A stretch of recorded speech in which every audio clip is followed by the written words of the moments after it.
she knows. Can you help me find him? How to create an afterlife for him?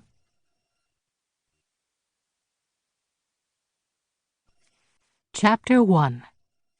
Here There Be Dragons. Today the magnet on her fridge proves prophetic. Even creatures of habit can sometimes be forgetful. You said it, Antonia agrees. She has just poured orange juice into the coffee in the mug she brought back from one of the fancier hotels. Must have been a special occasion for Sam to have chosen to stay there and for her to have allowed the expense. You'd think you were born with money in your family, she liked to tease him. I never had it to begin with, so I'm not afraid to spend it, Sam responded.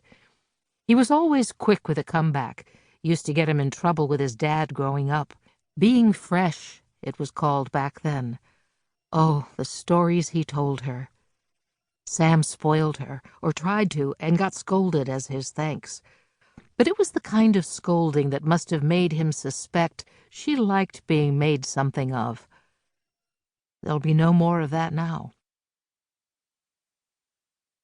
She is keeping to her routines, walking a narrow path through the loss, not allowing her thoughts to stray. Occasionally she takes sips of sorrow, afraid the big wave might wash her away.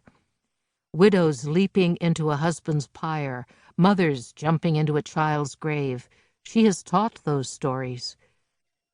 Today, like every other day, you wake up empty and frightened. She quotes to herself as she looks at her reflection in the mirror in the morning.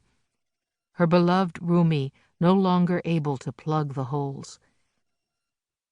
Late afternoons, as the day wanes, in bed in the middle of the night, in spite of her efforts, she finds herself at the outer edge, where in the old maps the world drops off, and beyond is terra incognita, sea serpents, the Leviathan. Here there be dragons.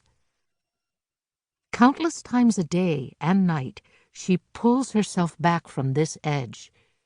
If not for herself, then for the others, her 3 sisters, a few old aunties, nieces, and nephews. Her circle used to be wider, but she has had to pull in, contain the damage, keep breathing. As she often tells her sister Izzy, always in crisis, arriving for visits with shopping bags full of gifts and a broken heart, the best thing you can give the people who love you is to take care of yourself, so you don't become a burden on them. No wonder Izzy's ringtone for Antonia is church bells.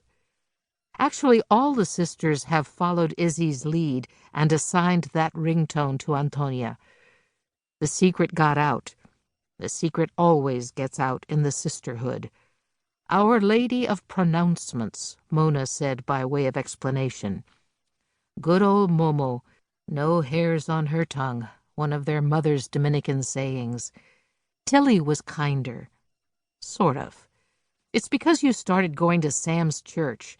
It's how Tilly used to describe their denomination to avoid using the word Christian. Now she avoids Sam's name.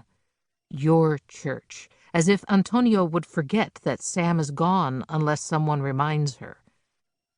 They're just jealous, was Sam's theory about the ringtone profiling. All your years of teaching, you've picked up a lot of wisdom, a head full of chestnuts. Full of BS, that's what the sisterhood would say. Who now to champion her way of being in the world? She empties out the ruined coffee and starts over. The little phone she is carrying in her pocket begins ringing. She hasn't set special ringtones for anyone, except Mona, who insisted on dogs barking. Not just any dogs, but Mona's 5 rescues, which she set up on Antonia's phone. Today it's Tilly calling. A few days ago, Mona. Izzy weaves in and out. The sisterhood checking in on her. You take her this morning, I'll call her this weekend. The frequency has dropped off the last few months, but it has been sweet. How are you, they ask. How are you doing? Come visit, they all say, knowing she won't take them up on it. She is the sister who hates traveling, even during the best of times.